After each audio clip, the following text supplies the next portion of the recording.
And that's exactly what's happening. So the banks are busy getting into crypto, and the crypto companies are busy getting banking licenses, and everyone's getting ready to launch a stable coin. So eventually these things are going to converge to the point where it's not going to be really visible who's doing what.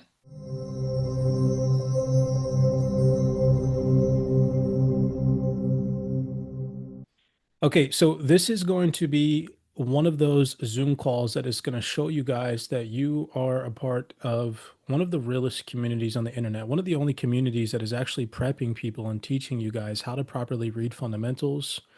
No hopium, no hype. I don't, again, want it to seem like this Zoom call is us saying we told you so, but I'm again just trying to teach you guys as things go on how easy it is to really understand these market cycles, these fluctuations, what creates these pullbacks, how you can use historical context to gauge what could potentially happen in the future, considering that we're in the same, not necessarily, I can't say same market environment because clearly things has changed. Regulation has changed.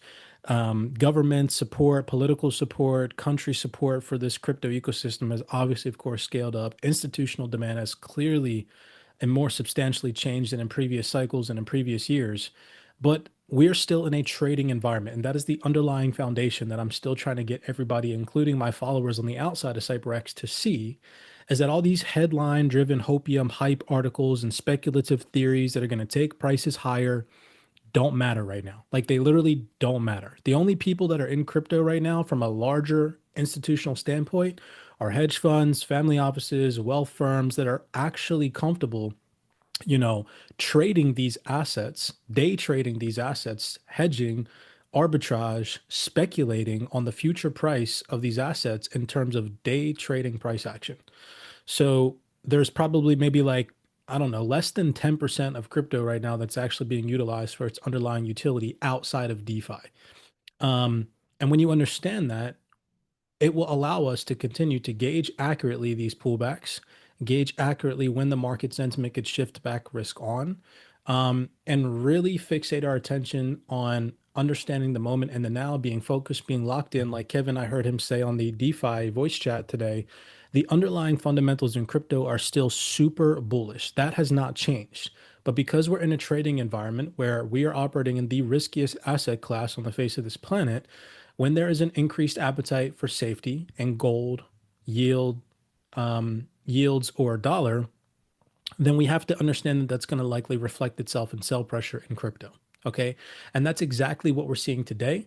I want to break down thoroughly for you guys our projection that I gave you guys months ago. Word verbatim, what I said to you all is now playing out in real time. So hopefully nobody's confused. If you are confused, this video breakdown today will sum that up. We'll wrap up the conditions that are unfolding today, what happened in the data, what's taken place over the past couple of weeks, what's created sell pressure, and then pinpoint what our focus is going to be on intraday for tomorrow's data with the core PCE, the personal income and personal spending index and figures that we're set to get tomorrow, what we'd like to see in the data in order to support a risk on environment, or what I'm thinking is likely to happen, further sell pressure on risk assets in the short term.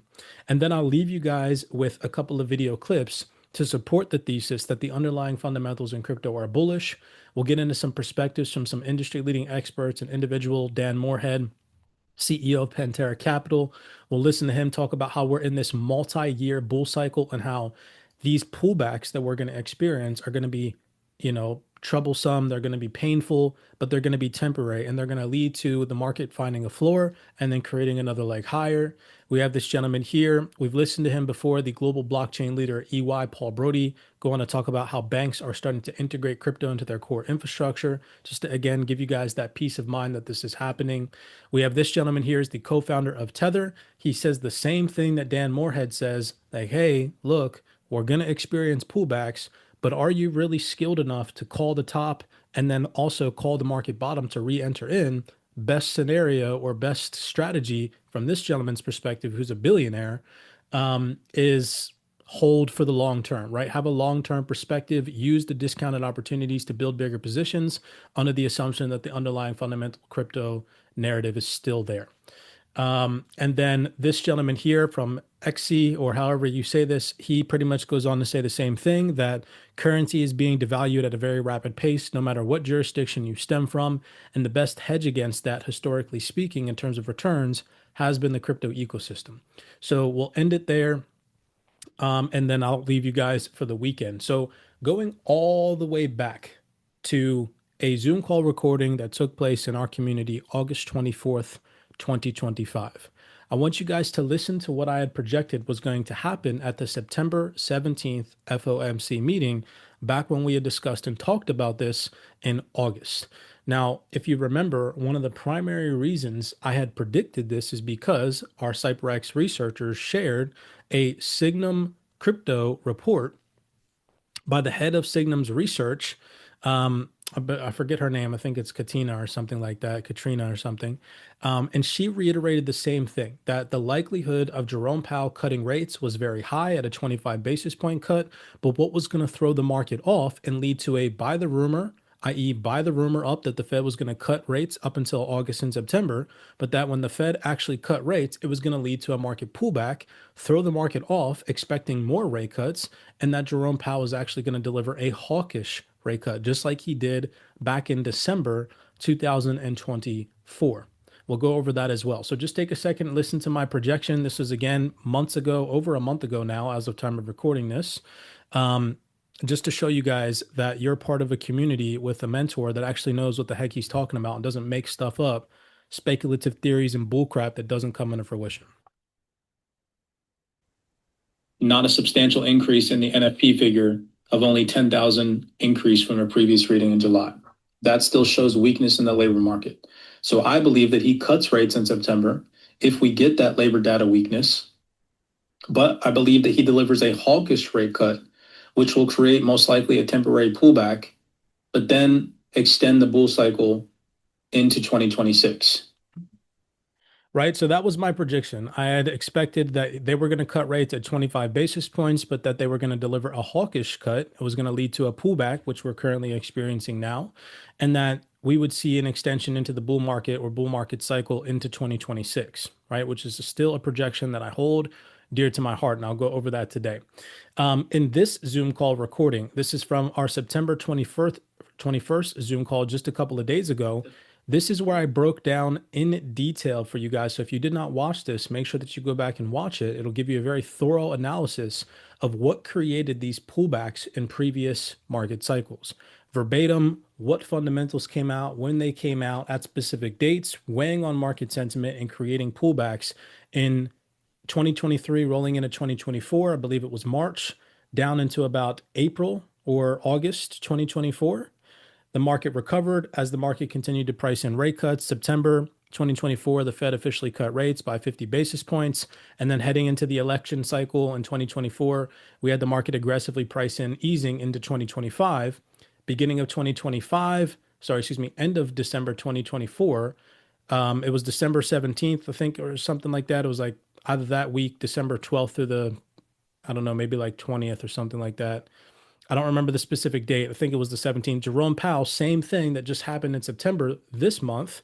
Jerome Powell delivered a hawkish interest rate cut.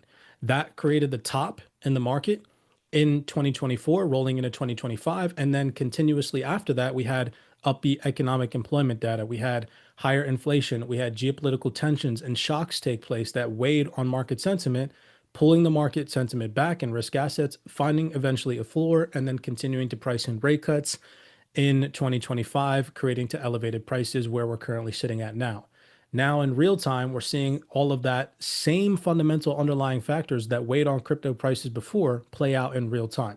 So just make sure that you guys go back and watch this. I even publicly posted this Zoom call to show everybody the confidence in our analysis at CYPRX. And so in this Zoom call, we had broken down these reports. This is our September 21st report.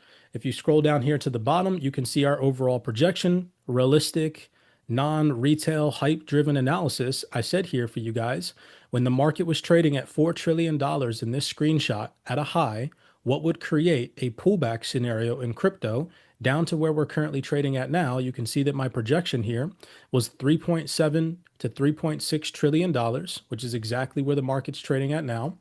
And you can see my projection and the reason as to why the market could pull back was due to stronger US labor data, falling jobless claims, any stronger payroll figures, any higher inflation, any data reducing the likelihood of near-term Fed cuts, any hawkish surprises from Fed speakers hinting at fewer cuts or slower pace of easing, Bank of Japan hawkishness, negative trade headlines, tariff hikes, stalled negotiations, or tech sector restrictions between the US and China, fresh geopolitical shocks, specifically between the Middle East, Russia, or Ukraine, driving safe haven demand for the dollar, yen, or gold, failure of the crypto market to hold at key support, and strengthen demand in safe haven assets. And that is the exact environment in which we are operating in today.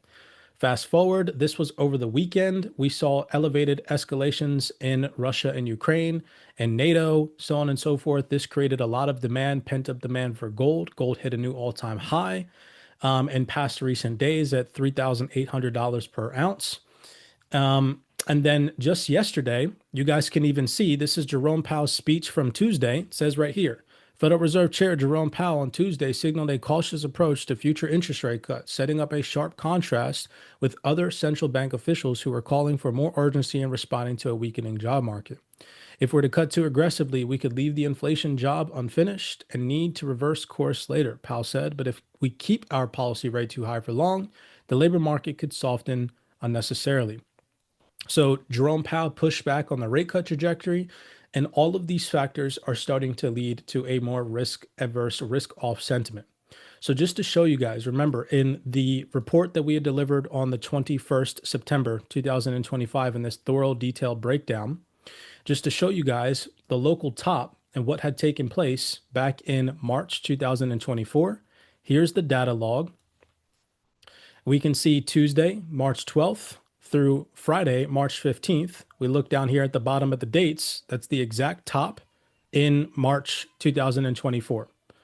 Then if we come over here, you can see, okay, so you can see here in the data, same thing similarly to what we're seeing today. The market was heavily expecting continued interest rate cuts in 2024, and those were dialed back due to some of the data that we received at the beginning of 2024.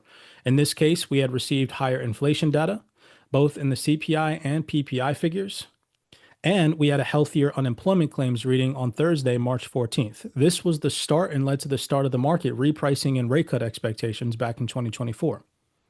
If we come over to end of 2024, same thing that we're seeing today and what I had predicted back in August of this year would take place in September of this year is we had a hawkish Fed rate cut. So even though Jerome Powell had cut rates in December of last year, he dialed back the future easing and monetary policy trajectory of the Federal Reserve. You can see that here, December 18th. It says, Fed confirms a slower path and shallower rate cut story for 2025, and that slams risk appetite.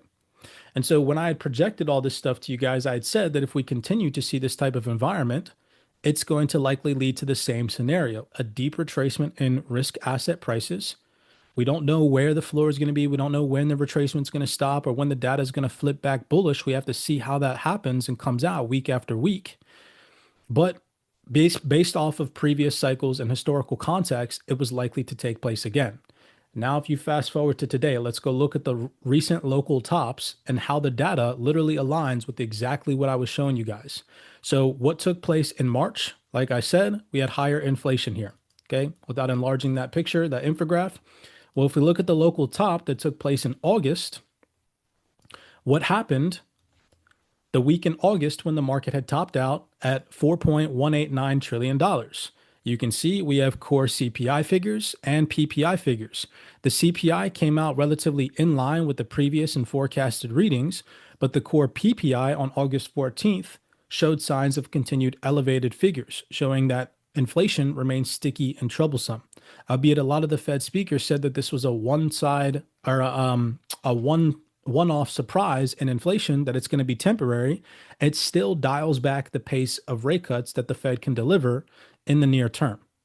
And so the exact time that this inflation came out relatively elevated, the market did what? Dialed back all the pricing in of aggressive rate cuts, and that led to the local top in crypto. Fast forward again, rolling into the beginning of September, the market continued to try to aggressively price in rate cuts. The market was pricing in 3 rate cuts heading into the remainder of 2025, but now those expectations have again been tampered with because of the data. So if we see here at this local top, what did we get last week? Well, we had the FOMC meeting. And just like I had predicted back in August, Jerome Powell was going to cut rates, but he was going to issue a hawkish rate cut. And look at this. It says right here, the Fed now forecasts only 1 rate cut heading into 2026, which is much more conservative than the previous outlook, right? So again, this is the idea behind a hawkish rate cut. He cuts rates, but then dials back the continued trajectory of easing monetary policy that the Fed is going to be able to deliver until the data shows otherwise. And that was again at this local top here. To continue in the following data days, we also had an unemployment claims report on September 18th that showed signs of unemployment coming out healthier than what the market was previously expecting and previously reading. The previous reading was at 241,000. The market was expecting an uptick of unemployment claims to 264,000, and the reading came out healthier than both the previous and expectation. What the fuck am I saying? The expected reading at 231,000. You guys catch my drift, right? Rolling over here, this was into the weekend. Over the past consecutive couple of days, we also had the aggression between NATO, Russia, Ukraine, and all of that whole entire debacle intensify. Right here, this statement is a massive risk-off statement right here that created substantial amount of demand for safe haven over the weekend. President Donald Trump on Thursday, this is last week, said that the U.S. could end up in World War III over Russia's war in Ukraine and conceded that the Russian president, Vladimir Putin, has let him down over his refusal to end his military campaign. And as I mentioned, continued geopolitical escalations and tensions would likely weigh on risk assets and would not be favorable of a continued rally in crypto. Now, fast forward to this week. What has taken place over the past consecutive couple of days? Obviously, Tuesday, we had Jerome Powell dialing back those expectations of future rate cuts. We had mixed sentiment between multiple different Fed speakers, some Fed speakers supporting the likelihood of future rate cuts and easing paths of the Federal Reserve, but most of them pushed back on the path of rate cuts. And so what does that do? That leads to an uncertain market environment. Markets favor in an uncertain environment safe haven assets like gold, yen, or dollar. In this case, this week, it's been dollar primarily. And we see sell pressure on risk assets. So there should be nobody that's confused up to this point as to what's going on in the market, because we've been covering this in detail with accuracy every single week in this community. Crazy that nobody else on the internet is doing this type of stuff here, which is the stuff that matters. So to ease your guys' fear, hopefully, of, what's going on in the market, let's break down why today and this week, outside of the Fed speakers pushing back slightly on the path of rate cuts via the Fed, weighing on risk assets, let's talk about the data. Let's read today's report. And then I will leave you guys with the forward outlook heading into tomorrow's data, what we would primarily like to see in order to see a turnaround in risk sentiment, which I personally don't think is going to happen as of this moment in time, even with a lower inflation report tomorrow. It seems like just because of the consecutive upbeat data reports that we've gotten, the market's probably started to lean more so towards only one, maybe no rate cuts later on this year. I'd be surprised, right? Unless we saw excessive cooling in the inflation report tomorrow. We'll get to that. And an excessive deterioration in the labor market report that we're going to get at the beginning of October, right? We'll get to that in just a second. And then, like I said, I'll leave you guys with a more optimistic perspective once the market does find a floor, that the underlying fundamentals in crypto are more favorable for more upside heading into 2026. So reading today's report, markets have spent most of 2025 pricing in a swift and sizable Federal Reserve easing cycle. At the start of August, traders were confident that 3 interest rate cuts would land before the year ends. Those expectations helped ignite powerful rallies across equities and digital assets. But the macro backdrop has shifted in September, and today's data adds another layer of resistance to the easy Fed narrative. The most striking signal came from the jobless claims report. Initial jobless claims fell by 14,000 to 218,000, which is the lowest reading in 2 months and far better than the forecasted reading in rebound of around 235,000. Before seasonal adjustments, filing dropped to 180,000, a 2-year low. Continuing claims slipped to 1.9 million, showing laid off workers are not lingering on unemployment rolls. These numbers directly contradict fears of a rapid labor market deterioration. Carl Weinberg of High Frequency Economics summarized the impact and said, "Today's report refutes any theories that layoffs have suddenly taken off. It also undermines calls for a more and bigger rate cut, both at the Fed and in the market." So remember, the markets move off of future expectations. The markets like to price things in or price things out that they previously priced in once the data comes out that they need to adjust to. Continuing, it says, the Fed has repeatedly tied the pace of easing to the balance between employment and inflation. Resilient hiring and low claims means less pressure to cut aggressively, even if headline inflation is moderating. Fresh GDP data as well delivered another hawkish surprise this week. Q2 GDP growth was revised up to 3.8% annualized from a previous reading of 3.3%, the fastest since Q3 2023. Consumer spending and business investment both beat prior estimates, with durable goods orders up 2.9% in August, led by transport and defense equipment. Such strength suggests an economy, I highlighted in bold, that is not weathering higher rates but expanding robustly, giving the Fed room to keep monetary policy modestly restrictive for a prolonged period of time. The immediate market response reflected a repricing of risk assets. The 10-year Treasury yield rebounded toward 4.2%, up from last week's 5-month low. Remember, anytime the 10-year Treasury yield increases in value, it usually tends to reflect itself in strength in the dollar and sell pressure in risk assets. Same thing, the dollar index climbed towards a 3-week high near the 98 threshold, extending its 2-day winning streak.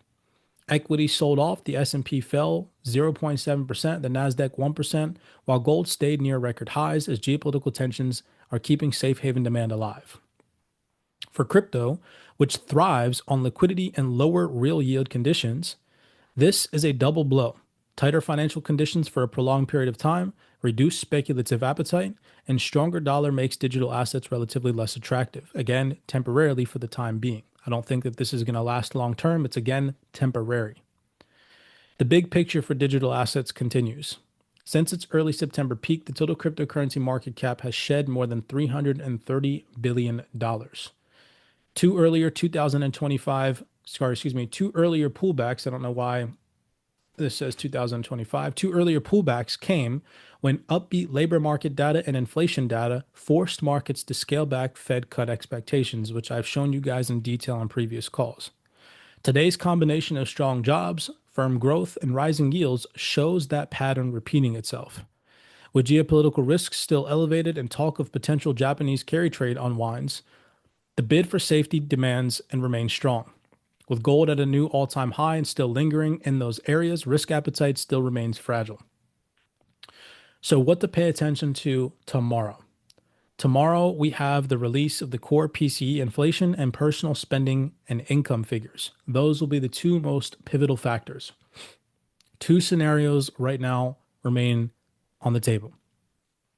If those numbers run hot, the market will likely further price out aggressive rate cuts, supporting the dollar and weighing on risk assets, very simplistically. So if we see upbeat personal spending and income figures coupled with at the same or higher inflation readings, showing signs of sticky and troublesome inflation, or that price inflationary metrics are not coming down or cooling closer towards the Fed's 2% goal, we are likely to see the market continue to price out previously anticipated rate cuts that were priced in, driving risk asset prices higher.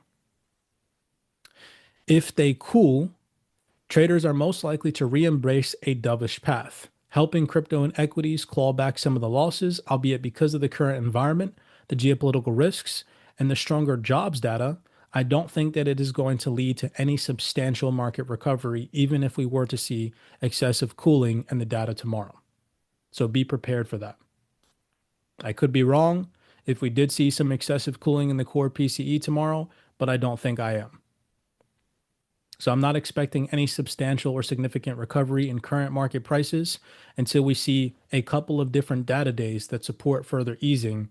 Like we've seen in the past 2 weeks, it's been a couple of different data reports that have pushed back on the easing narrative. We now need to again see a couple of different data reports to turn the market sentiment back around. Either way, the Fed's October meeting now looks less like an automatic rate cut and more like a data-driven decision. Robust labor growth and data have shifted to the macro calculus. The easy monetary policy narrative that fueled summer rallies in equities and crypto is under strain as of time of recording. Until upcoming inflation and spending data show clear signs of cooling, coupled with more deteriorations and cooling in the labor market figures, investors should expect a strong dollar, firmer yields, and a cautious tone across risk markets. All right. So we had projected that this pullback was going to come. And I want you guys to really take this into consideration in future market cycles. Did anybody on this call sell your positions? Most likely not. It's a rhetorical question. If you did, bravo to you, right? Kudos to you that you sold the top, but most people are still holding their positions. And so take that into consideration in future market cycles. You have all these people that have this speculative theoretical narrative that they're going to be able to time the top correctly, and they're going to be able to implement that capital, that profit back into a bottom whenever that is. If they're not able to gauge the top correctly, then they're likely to misgauge the bottom correctly as well, which is why it's so important, in my personal opinion, to just have a long-term perspective, to understand that these pullbacks are going to likely be short-term driven. When I say short-term, we don't know if it's going to be a week. We don't know if it's going to be a month. We don't know if it's going to be 6 months. Based off of historical context, if we are about to head into a very deep retracement cycle, they usually last about 3 to 4 to 6 months max, right? It's not a bear market cycle. It is just a shift in the fundamental repricing of risk assets that were previously held up and weighted by the market pricing in a continued easing cycle. And so when we were just operating at these highs, ask yourself the question, because I know I short thought, even though I was projecting a shift in risk sentiment, I was projecting that the market was going to be able to continue higher. Why? Because greed clouds your judgment. The expectation of higher prices and more money always clouds your critical thinking, no matter who you are, even myself included. So when we were operating at $4 trillion, my portfolio sitting at $1.6 million, now sitting at $1.2 million, I wasn't like, oh my gosh, at 1.6 million, I'm going to sell just in case this is the top, knowing what I had projected to you guys back in August 2024 by any means, right? So just like you guys, I'm not perfect, but still I'm trying to get you guys to see that the best case scenario for us as retail investors that don't really have not only the credentials, but the timing to correctly and accurately predict the markets spot on, like these market makers do, the best case scenario for us is to hodl. And while we're hodling, earn passive rewards and continue to stack shares of block space by accumulating more of these assets that are likely to be higher value than they are today or tomorrow or a year from now. All right. And so I'm not the only person that shares that perspective. Again, to each his own. If you're a trader, then yeah, taking a trade over the past consecutive couple of weeks to sell for profit to re-implement that capital maybe now that the market's discounted, or in the future when the market discounts itself more, was a great idea. But in my long-term portfolio, I'm not a trader. I'm an investor. That's why I'm diversified. For example, today I day traded. I leveraged trade the futures markets and I made $6,000, right? Not to flex on anybody, but that's why I'm diversified. That's why I have a leverage trading portfolio. I have prop trading account portfolios. I have a crypto trading portfolio that's just for leverage crypto trades. And then I have my long-term investment portfolio. And in my long-term investment portfolio, in that portfolio, there's a niche category that's oriented towards DeFi that's just constantly earning me passive income. Diversification and a long-term strategy in this current market cycle, whatever that may be, whether it's an executive prolonged out freaking extensive bull market cycle with these pullbacks, or whether we do enter into an aggressive bear market cycle, the best strategy is just to continue to compound, earn yield, and have a zoomed out perspective. That's where people are likely to win, not mess up this huge wealth transformation opportunity, and stay in crypto, which is again the best performing asset class in our lifetimes. Okay. So just food for thought, food for thought. When you really think about the perspective of the average retail investor, they're always thinking that they can time stuff correctly. Guarantee you no influencer on the internet did what we did, where we projected the pullback correctly, but I'm still holding my positions because I believe that the underlying fundamentals in crypto will hold weight eventually, especially when regs are clear, especially when institutional appetite continues to increase, and when all of these underlying fundamentals that are temporary, like geopolitical risks, which usually tend to ease after a couple of months, uncertainty around inflation and labor market data ease, those are really the only things holding crypto back right now. Outside of that, everything other than that in crypto is super freaking bullish, like Kevin was saying to you guys on the DeFi space this morning. All right. So don't take that from me. Take that from a couple of these individuals that hold these same opinions and perspectives. I'm just going to play these videos back to back to back, and then we'll open the floor for a conversation afterwards. Hopefully, you guys now know what to pay attention to tomorrow, more particularly, and then heading into the weekend. Don't forget geopolitical tensions and tariff announcements usually tend to rise on the weekend, so we will be mindful of that. I'll update you guys in the fundamental section on any changing things that we need to be paying attention to over the weekend. And I'll definitely deliver you guys one more fundamental report tomorrow after the data comes out. Outside of that, let's play these video clips back to back, and then I'll leave the floor open for questions. Bitcoin as a proxy for the cryptocurrency industries had a 0.17 correlation with the S&P 500. So that's very low, actually. And there was a time in 2022 that it was very highly correlated. It got to 0.76 at one point. And I think that was, I would say, a kind of once in a generation anomaly. There was a lot of excess leverage in the system. There's a bunch of hedge funds and, Celsius, BlockFi, all these things that FTX were unwinding at the time. And then it was a little bit of a, kind of a go tech type trade where, ARK was long Bitcoin and Tesla and all these things at the same time. So that did make it correlated for a short period of time. But that's essentially gone away. And now Bitcoin's back to being very low correlation with risk assets. The hugely important point is I think we're in a multi-decade secular bull market in crypto, which has little cyclical wiggles, right? Like if you told me the S&P was going to go down 30% tomorrow, yeah, Bitcoin's probably not going up tomorrow. So I do agree in the short run, they are connected, but in very large pieces of time, they aren't connected. And the important reason. So that's Dan Moorhead, the CEO of Pantera Capital. Mind you, they hold over $1 billion of Bitcoin. They hold over $1.2 billion in Solana. And I think they hold over $500 million in ETH or something substantial like that, right? And he's just talking about how he perceives that we are in a secular bull market cycle where we're going to see these tiny wiggles, these pullbacks take place, and those are going to be correlated to the overall risk sentiment when they do take place, but that eventually that will cease to exist and the uptrend will continue, right? This is a really great podcast shared by the CYPRX researchers. Definitely consider that you guys go and listen to it. This gentleman here, Paul Brody, we've listened to him before. This was also a very phenomenal podcast. Listen to what he says. This just gives you an insider perspective into a major consulting firm, one of the top 4, that directly says that banks are adopting crypto and crypto is starting to adopt banking licenses. And what are you seeing? So we're at the beginning of what I expect to be a long game of regulatory and operational and business convergence. We are relatively few years away from a point where it's not really going to be possible to tell the difference between an on-chain financial service and an off-chain financial service. The differentiation between TradFi and DeFi is basically going to disappear. And there's an old saying, and I don't know where it came from, but organizations that oppose each other tend to eventually come to resemble each other.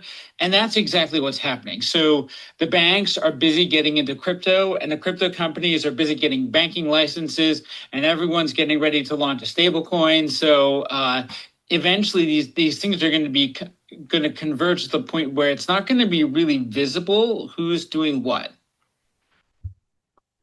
Right. So hopefully that just gives you guys a little bit of motivation. That's only from a day ago and has freaking 42 views, So imagine being a retail trader that's like, oh my gosh, The markets are crashing. I don't know why. Here we are in this community. We know exactly why because of the shift in fundamentals weighing on risk sentiment temporarily. Here you have a freaking EY global blockchain leader saying, look, banks are integrating crypto and crypto firms are getting banking licenses. Why would you not want to be in crypto in the midst of all that taking place? Because you're confused about why the market's pulling back, right? To continue, this gentleman here, he is the co-founder of Tether, and he reiterates the perspective that I had mentioned to you guys that you're probably not going to be able to time the market correctly. So your best bet is to hold long term, generate yield, accumulate more block space, and have a zoomed out perspective, right? So take a second and listen to this gentleman here. I would not pay that much attention. If I had to ride through a downturn for a couple of years, I'd say whatever. And the reason is this: the greatest risk when you are involved in a investment that has a very long trajectory, but that's got volatility along the way. The greatest risk you have is that you exit and you never get back in. And that risk is so great, in my experience, I've never exited. I just have held my crypto. Could I have done amazing if I had sold at the lows and, or sold at the highs, bought back at the lows? Of course, but I never knew what the lows were. And I never knew what the highs were. So when people talk to me, as they do all the time, and they say, it gets kind of annoying sometimes too. Bitcoin dropped 10, 15%. Should I sell? It's like, well, yes, if you literally are going to miss your rent because you needed that money. But you shouldn't have had that in there if you were in that situation. But no, you should not if it's just money that's being put in the speculative bucket. So now... Right. So there, take it from, again, an industry leading expert in this space, freaking co-founder of Tether. I'm not going to go outright and say that he has inside information, but dude's probably got inside information, right? Just saying. And you guys hear him directly confirming that exact thesis. Last but not least, this is David Markley from XSY. I don't remember exactly what this firm is. I'm pretty sure that there's some type of institutional DeFi provider or operator in this space. But he goes on to talk about here how the debasement of currency has continued and how the best hedge against that over the years has, of course, been crypto. Yeah, sure. Thanks, Heidi. So I'm David. I'm a founder at XE here. And XE was founded with a broad vision, which was to help all capital allocators optimize their portfolio. We think that beating inflation and monetary debasement is basically top of mind or table stakes for everybody out there. And so if you look at the opportunities to do that, crypto has been one of the best performing asset classes in the last 11 or 12 out of the last 15 years.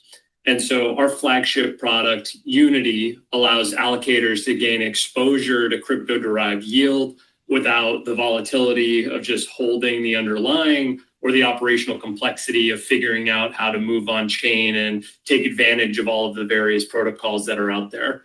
And so in short, we make crypto native yield accessible in a way that feels familiar to a traditional treasury product. All right. So very simplistic. Okay. Easy to interpret. You guys have all the perspectives of these gentlemen here. Before I open the floor, I just want to go over a real quick updated analysis on where the market could go, depending on how the fundamentals unfold tomorrow. So real quick, just taking a look at where we're currently operating at, the $3.7 trillion threshold that I'd identified to you guys as our last area of defense in some previous Zoom calls. I still haven't deleted any of my drawings here, as you can see. If we see inflation tomorrow come out higher, elevated, we see consumer personal income, and we see the expectations push back that the Fed is going to be able to continue their easing cycle into 2025, rolling into 2026, then we're likely to continue to see sell pressure and a further and deeper correction of this previous extended rally that started back in June of this year.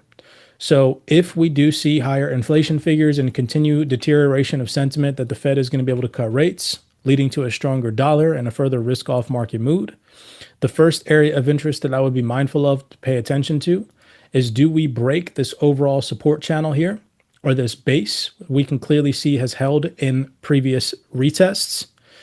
Does the market come down? Do buyers defend here at these levels? If we do not see buyers defend, aggressively push price higher, breaking previous lower highs and continuing to hold this as support, leading to something like this, then the most logical scenario is that we are likely to see a deeper correction of this previous extended move.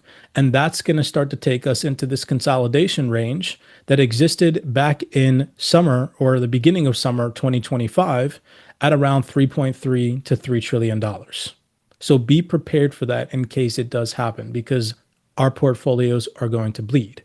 Now, I've recently dollar cost averaged into the markets with this pullback at around 3.8 trillion with around $5,000. I will be holding off on dollar cost averaging in aggressively in case this scenario does unfold, entering into the market with about $10,000 to $15,000 if we were to get a deeper retracement, a failure for buyers to come, retest some ground, push aggressively back against sellers. And if we do see sellers overpower buyers and break these lows, and we start to retrace back down into the $3.3 trillion, you guys will definitely start to see another dollar cost average announcement from myself, as I will be reallocating some capital into this space. So the next area of interest, if we can break 3.6 to 3.5 trillion, will be the $3.3 trillion level. Anything lower than that, I'm seeing a retest of the $3 trillion mark here, back from the low that took place in June. If we are to see buyers defend at these recent lows, we see this base hold and we see buyers become aggressive here, then we're likely to just rekindle some losses, see some losses back up into the $3.8 trillion level rekindled. I don't see us rebouncing back into new all-time highs or anything substantial like that, even if we do see lower inflation and lower personal income and spending figures. However, I do see buyers coming aggressive here if we did see that, and maybe just slightly rekindling some losses, ending the week and heading into the weekend with a light bounce, trailing back some losses from this last week. So maybe coming back up into the 3.8 to possibly $3.9 trillion range, but nothing excessive, right? Sorry to break it to you guys and not leave you with some like excessively bullish taste, but I want to stay realistic and not overly optimistic here. All right. If I'm wrong and we did see some type of like super bullish announcement, like freaking, I don't know, Trump came out and was like, okay, no more war. Russia has agreed to a ceasefire, no more tariffs, like something like completely out of the normal. Of course, that could create excessive appetite for risk on. But let's be realistic, that's likely not to happen as of time of recording this video breakdown. So this is the most likely realistic bullish outcome if we did see a bounce from about $3.6 trillion or the August lows. All right. Outside of that, I'll leave the floor open for discussion, any questions, any commentary that you guys have. Hopefully you all enjoyed and did not view this as an I told you so moment, but more so as you guys are a part of a community that actually teaches proper fundamentals and doesn't give these unrealistic, speculative, hypey theories that leave people dry and not understanding what's actually going on in the markets. All right.